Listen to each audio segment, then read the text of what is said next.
আসসালামু আলাইকুম এভরিওয়ান, সবাই কেমন আছেন? আশা করছি আল্লাহর রহমতে যে যেখানে আছেন ভালো আছেন, সুস্থ আছেন। সকালের নাস্তায় ছিল ইয়োগার্ট, ভিতরে কিছু ব্লুবেরি দিয়ে দিয়েছি, হানি আর চিয়া সিড তো ছিলই।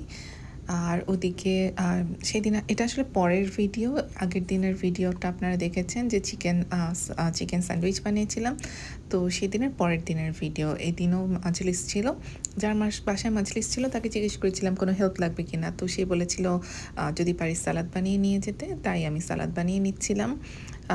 একটু অন্য রকমের স্টাইলের হবে। তো টমেটো, শসা, লেটুস এগুলো সব কিছু আমি কেটে ছোট ছোট করে কেটে নিচ্ছিলাম।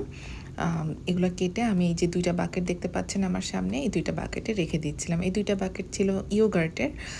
তো ইয়োগার্ট শেষ, তো ধুয়ে আমি এটা রেখে দিয়েছিলাম। এই যে কাজে লাগছে এখন এই ২টা বাকেট। ভেতরে আমি সব কিছু নিয়ে নিয়েছি। এদিকে ক্রুটনস বানাচ্ছিলাম। গতকাল যেমন দেখলেন ভিডিওতে যে পাউরুটি দিয়ে আমরা বানাচ্ছিলাম চিকেন স্যান্ডউইচ, তো সাইডের অংশটা না ফেলে দিয়ে আমরা এটা দিয়ে ক্রুটনস বানাচ্ছিলাম সালাদের জন্য।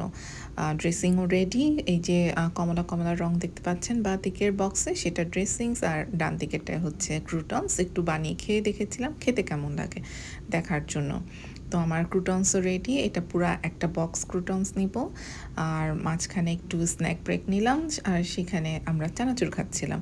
চানাচুরটা একটু ঝাল ঝাল ছিল, এই জন্য শসার আবার জুস বানিয়েছিলাম, সেটাও খাচ্ছিলাম। তো ভালোই হয়েছিল মাজলিসটাও, আলহামদুলিল্লাহ। এই যে টিভি দেখছিলাম, একটা উর্দু সিরিয়াল।